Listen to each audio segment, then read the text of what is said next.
Hello everyone, welcome to Kritika classes. Friends, जैसे कि आप जानते हैं कि FCI AG3 टीयर 1 का एग्ज़ाम जनवरी 2023 में होने जा रहा है।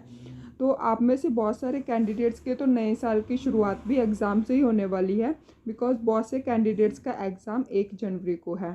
फ्रेंड्स, आई होप कि आपने अपना एडमिट कार्ड डाउनलोड कर लिया होगा। अगर आपको एडमिट कार्ड डाउनलोड करने से लेकर कोई भी प्रॉब्लम आ रही है तो आप कमेंट करके पूछ सकते हैं। आपके हर कमेंट का रिप्लाई करने की कोशिश की जाएगी। तो फ्रेंड्स, हम सबसे पहले बात कर लेते हैं कि आपको एग्ज़ाम में अपने साथ क्या क्या लेकर जाना है। तो फ्रेंड्स, आपको सबसे पहले तो जो आपका एडमिट कार्ड है उसके ऊपर आपको अपनी कलर्ड एक पासपोर्ट साइज़ नई फ़ोटोग्राफ चिपका लेनी है और उसके ऊपर क्रॉस साइन करने हैं। क्रॉस साइन तो आप एग्ज़ाम सेंटर में भी कर सकते हैं, लेकिन फ़ोटो आप ज़रूर चिपका लेना।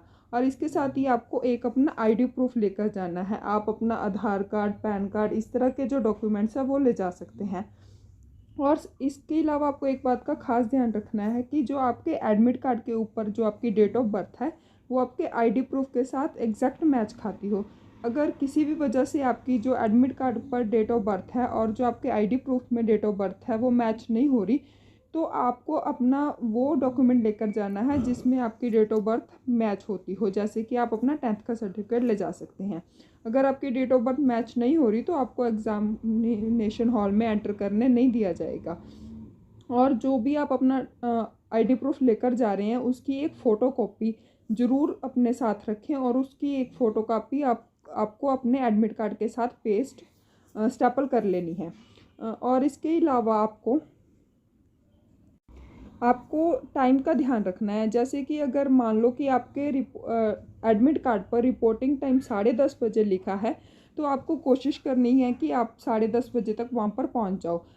वैसे तो आपको 10:30 बजे तक ही पहुँचना है, लेकिन आप 10:30 से 11:30 बजे तक के बीच में आप मान सकते हैं कि जो एंट्री है वो चलती रहेगी। अगर किसी वजह से आप थोड़ा लेट भी हो जाते हैं तो जितना आपका रिपोर्टिंग टाइम आपके एडमिट कार्ड पर मेंशन है, तकरीबन उसके 1 घंटा बाद तक जो एंट्री है वो खुली रहती है। उसके बाद जो एंट्री है वो बंद हो जाती है।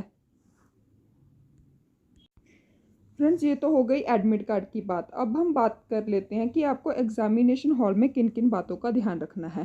फ्रेंड्स, सबसे पहले तो ये है कि जो इस पर जो भी कैंडिडेट्स पहली बार FCI का एग्ज़ाम देने जा रहे हैं उन्हें मैं बता दूं कि जो FCI का एग्ज़ाम है ये IBPS कंडक्ट करवा रहा है। IBPS बैंक के एग्ज़ाम भी कंडक्ट करवाता है। और आपको ये बात पता चल गई होगी कि जो एग्ज़ाम का पैटर्न है वो भी टोटली बैंकिंग पैटर्न जैसा ही आता है। जैसे कि इससे पहले एक बार SSC ने ये एग्ज़ाम कंडक्ट करवाया था, तो उस वक्त जो क्वेश्चंस हैं वो SSC पैटर्न के थे, लेकिन इस पर IBPS कंडक्ट करवा रहा है और इस पर जो क्वेश्चंस हैं वो आपको बैंकिंग पैटर्न के देखने को मिलेंगे।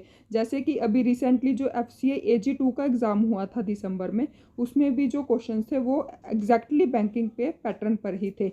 और इसके अलावा FCI ने एग्ज़ाम का कोई भी सिलेबस नहीं दिया है, तो आपको बैंकिंग की ही तैयारी करके चलनी है। IBPS क्लर्क की तैयारी अगर आप अच्छे से कर लेते हो तो डेफिनेटली आप एग्ज़ाम क्रैक कर पाओगे।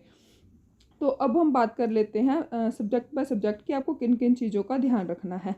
सबसे पहले तो आपको एक बहुत ही स्पेशल जो एक डिफरेंस है SSC के और FCI के एग्ज़ाम में उसका ध्यान रखना है। वो है कि SSC के एग्ज़ाम में 4 ऑप्शन में से आपको एक राइट ऑप्शन मार्क करना होता है, लेकिन FCI के एग्ज़ाम में आपको हर क्वेश्चन के 5 ऑप्शंस देखने को मिलेंगे, जिनमें बहुत सारे क्वेश्चंस में तो एक ऑप्शन नन ऑफ दीज भी दिया रहेगा, जो कि आपको कन्फ्यूज़न क्रिएट करवाने के लिए होता है। और कुछ क्वेश्चंस का तो आंसर नन ऑफ दीज भी आता है, तो आपको ये ध्यान रखना है।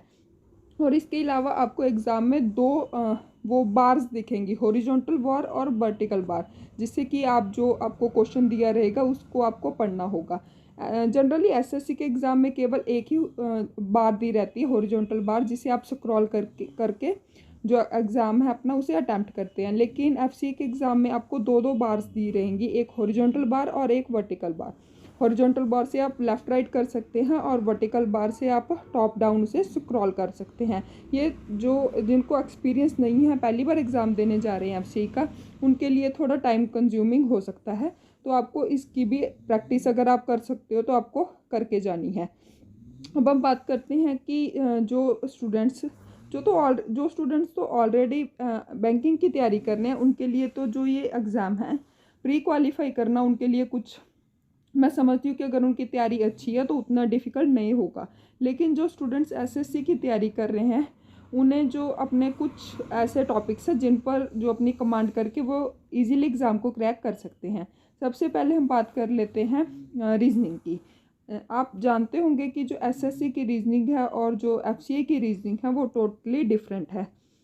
एफसीए के एग्ज़ाम में आपको कम से कम 3 पजल्स तो देखने को मिलेंगी, जिसमें कि एक सीटिंग अरेंजमेंट की पज़ल आ सकती है जिसमें लीनियर, सर्कुलर या फिर रेक्टेंगुलर पज़ल, और इसके अलावा आपको blood relation, direction sense test, इस तरह की जो इसके अलावा आपको बॉक्स बेस्ड या फिर फ्लोर बेस्ड पज़ल, ये तो आपको डेफिनेटली देखने को मिलेंगी। इसके अलावा कुछ और क्वेश्चन जैसे कि सी लॉग के, अल्फ़ान्यूमेरिक सीरीज़ के हो गए, और इस तरह के छोटे छोटे क्वेश्चंस आपको देखने को मिलेंगे। तो इसमें भी आपको 15 मिनट में 25 क्वेश्चंस अटैम्प्ट करने होंगे। और जनरली जो स्टूडेंट्स हैं, कैंडिडेट्स हैं, मैक्सिमम जो कैंडिडेट्स हैं वो 15 मिनट्स में 25 क्वेश्चन अटैम्प्ट नहीं कर पाते हैं। तो आप भी अपनी एक्यूरेसी मेंटेन करके रखिएगा। ये ज़रूरी नहीं है कि आपको रीजनिंग में 25 आउट ऑफ 25 ही करने हैं, वो डिपेंड करेगा कि आप कितनी जल्दी जो पजल्स हैं उन्हें बना पा रहे हो। अब हम बात कर लेते हैं इंग्लिश के बारे में। फ्रेंड्स, इसकी जो इंग्लिश है वो तकरीबन जैसी बाकी एग्ज़ाम में आती है वैसी ही रहेगी, कुछ खास डिफरेंस नहीं है। सिर्फ डिफरेंस है रीडिंग कॉम्प्रीहेंशन के पैराग्राफ का। अभी जो रिसेंटली AG2 का एग्ज़ाम हुआ था FCI का, उसमें जो रीडिंग कॉम्प्रीहेंशन पैराग्राफ था वो थोड़ा डिफ़िकल्ट टाइप के पैराग्राफ्स आए थे, जबकि 2019 में जब FCI का एग्ज़ाम हुआ था तो स्टोरी बेस्ड पैराग्राफ्स आए थे। इस बार के जो पैराग्राफ्स थे वो डाटा बेस्ड थे, जिस तरह की हम कह सकते हैं कि एडिटोरियल्स आते हैं इंग्लिश के, उसी तरह के कुछ डाटा बेस्ड जो पैराग्राफ था वो दिया हुआ था। और वो काफ़ी, उसकी जो लेंथ है काफ़ी ज़्यादा थी। जैसे कि अगर उस पैराग्राफ को A4 शीट पर लिखने बैठें तो तकरीबन हमारा पूरा पेज भर जाएगा। तो इसलिए आपको इंग्लिश में ये ध्यान रखना है कि जो आपकी अप्रोच है वो बिल्कुल सही हो। आपको पहले जो दूसरे क्वेश्चंस हैं उन्हें अटैम्प्ट करना है, जैसे कि फिलर्स हो गए, और इसके अलावा फाइंड द एरर हो गए। उसके अलावा आपको और इस तरह के जो छोटे छोटे क्वेश्चंस हैं आपको पहले उन्हें सॉल्व करना है, और लास्ट में आपको जो पैराग्राफ है रीडिंग कॉम्प्रीहेंशन का उसे सॉल्व करना है। तो नेक्स्ट अब हम बात कर लेते हैं आपके मैथ्स की। फ्रेंड्स, इसमें जो एडवांस मैथ्स है वो नहीं आएगा, आपको बेसिक मैथ्स आएगा, जिसमें कि simplification, quadratic equation, number series, और इसके अलावा एरिथमेटिक के क्वेश्चंस आपको देखने को मिलेंगे, और एक DIV डेफिनेटली आएगी जिसमें कि 4 से 5 क्वेश्चंस आते हैं। और अब हम बात करते हैं सबसे इम्पॉर्टेंट हमारे GS के सेक्शन की। फ्रेंड्स, अगर आपने नोटिफिकेशन ध्यान से पढ़ा होगा तो उस पर मेंशन किया गया है कि जो Tier 1 का एग्ज़ाम है उसमें जो GS है वो 8th क्लास तक की आएगी। अगर हम NCERT को पढ़े 8th क्लास तक की तो उसमें हमें इकोनॉमिक्स देखने को नहीं मिलती है, लेकिन एग्ज़ाम में आपको 3 से 4 क्वेश्चंस इकोनॉमिक्स के भी देखने को मिलेंगे।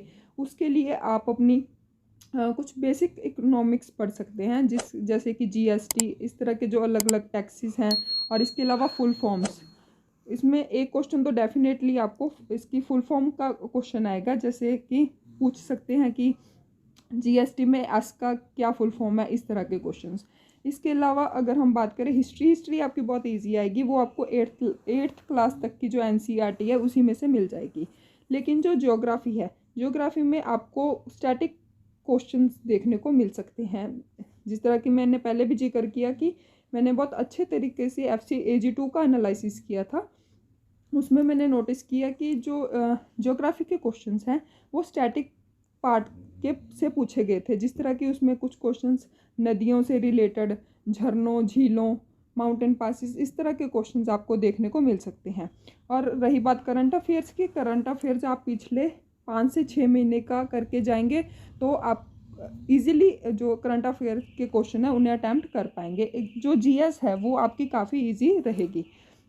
तो फ्रेंड्स, आई होप कि आपके जो सिलेबस और एग्ज़ाम पैटर्न से रिलेटेड सारे डाउट्स और क्वेरीज हैं वो सॉल्व हो गई होंगी। और इसके अलावा भी अगर आपका कोई डाउट या क्वेश्चन है तो आप कमेंट करके पूछ सकते हैं। आपके हर एक कमेंट का रिप्लाई करने की कोशिश की जाएगी। तो फ्रेंड्स आई होप कि आपने अभी तक चैनल को सब्सक्राइब कर लिया होगा, बिकॉज आने वाले दिनों में हमारी कोशिश रहेगी कि आपको जो FCA का एग्ज़ाम है उसके डिटेल्ड एनालिसिस की जो वीडियोज़ हैं वो भी प्रोवाइड करवाई जाए। इसके अलावा भी आपको बहुत सारी important videos updates time to time इस चैनल पर मिलते रहेंगे। तो फ्रेंड्स आज के लिए बस इतना ही। वीडियो देखने के लिए आपका धन्यवाद।